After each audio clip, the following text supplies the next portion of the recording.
Bonjour. Bonjour. Christine.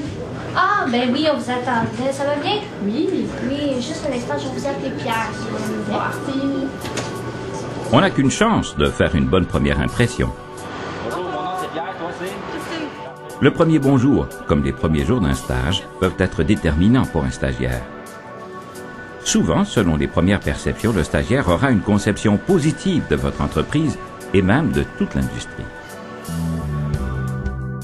Si vous ne savez pas quel est l'établissement scolaire le plus proche de chez vous qui offre le programme ATE, nous vous invitons à consulter le guide d'accompagnement.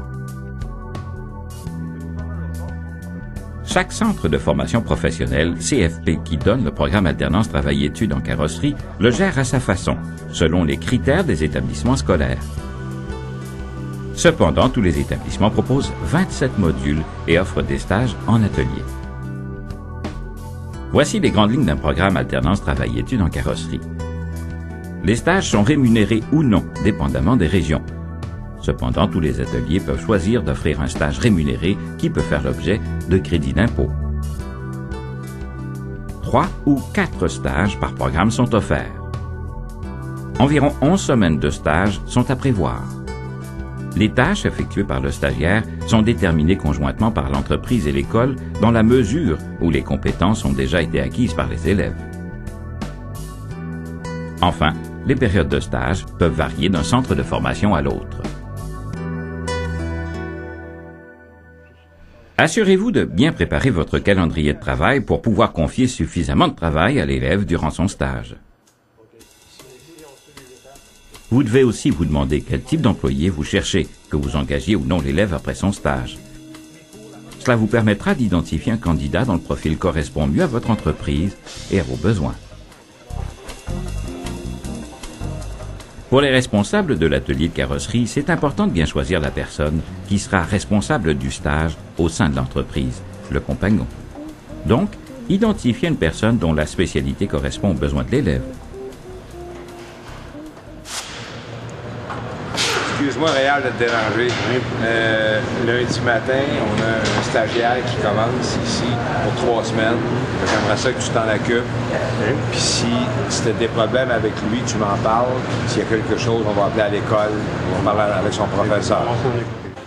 Généralement, si cette personne démontre une attitude calme et ouverte auprès de ses pairs, et si elle est souvent consultée par son entourage, vous avez fait le bon choix. En fait, qualité là, pour un bon compagnon, il faut qu'il soit assez ouvert d'esprit. Il faut qu'il soit prêt à accueillir des gars qui n'ont peut-être pas côté manutention, manipulation, qui n'ont peut-être pas tout ce qu'il faut. Parce que ça se développe avec les années. Ça prend de la patience, énormément. Pour être un bon compagnon, ça prend de la patience, ça prend beaucoup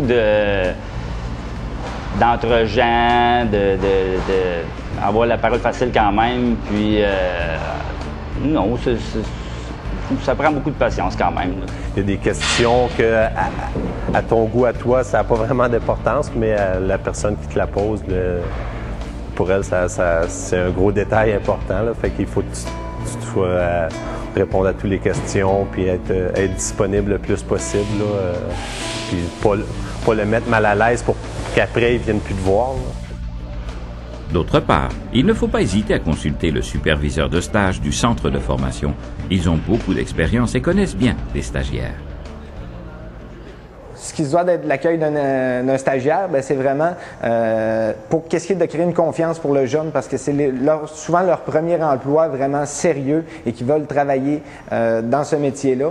Juste l'accueil est extrêmement important de savoir à qui ont affaire, où se trouve la trousse de premiers soins, l'horaire autant, la cafétéria, est-ce qu'il y a une cantine et tout ça. Donc c'est extrêmement important pour un étudiant pour qu'il se sente en confiance et pour le développer le plus vite possible. Il faut que je vous dise qu'il faut qu'il y ait des enseignants ou des responsables de centre qui travaillent aussi. Avant d'envoyer un étudiant en stage, il faut qu'il y ait un lien entre entreprise et l'école.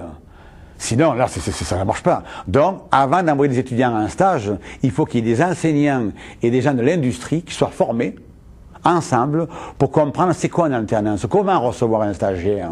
C'est ça qui est important. Mettez-vous à la place d'un stagiaire qui vient travailler chez vous et demandez-vous quelles sont ses appréhensions. Je me demande s'ils vont bien m'accueillir. J'espère que je vais me sentir bien. J'espère d'apprendre de nouvelles choses sur le travail, d'apprendre des nouvelles techniques. J'espère de rencontrer des gens ça fait longtemps qu'ils sont dans le métier pour que j'apprenne tout ce qu'ils savent.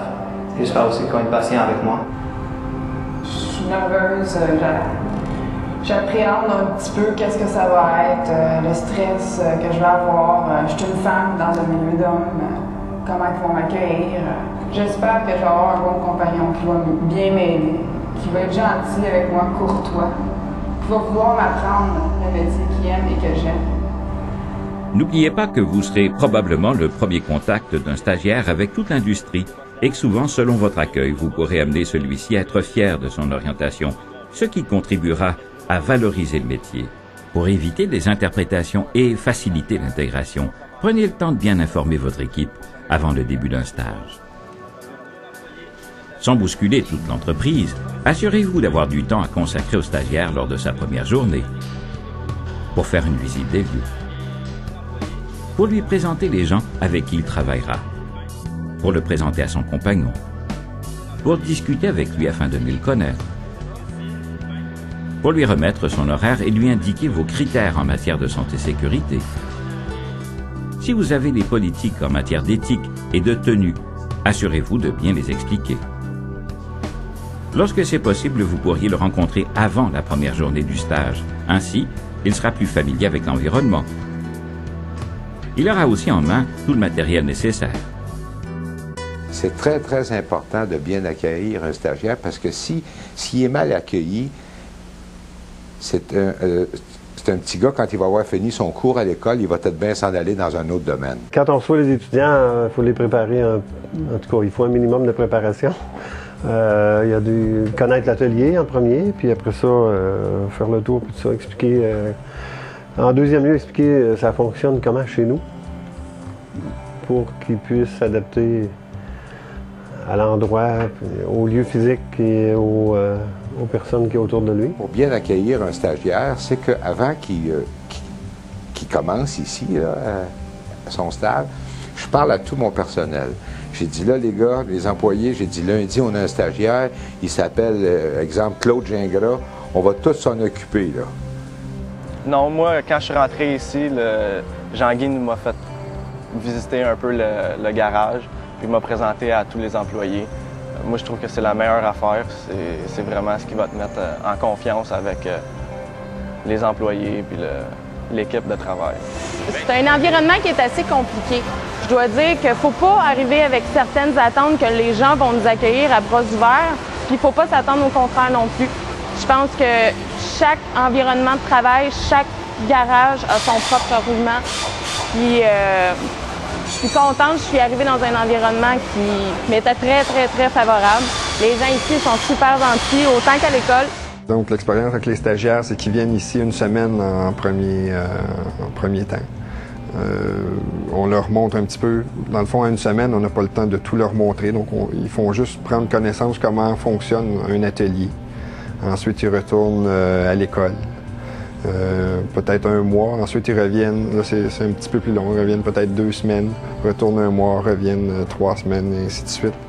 Ce qui fait que ça amène beaucoup à l'école et à nous aussi.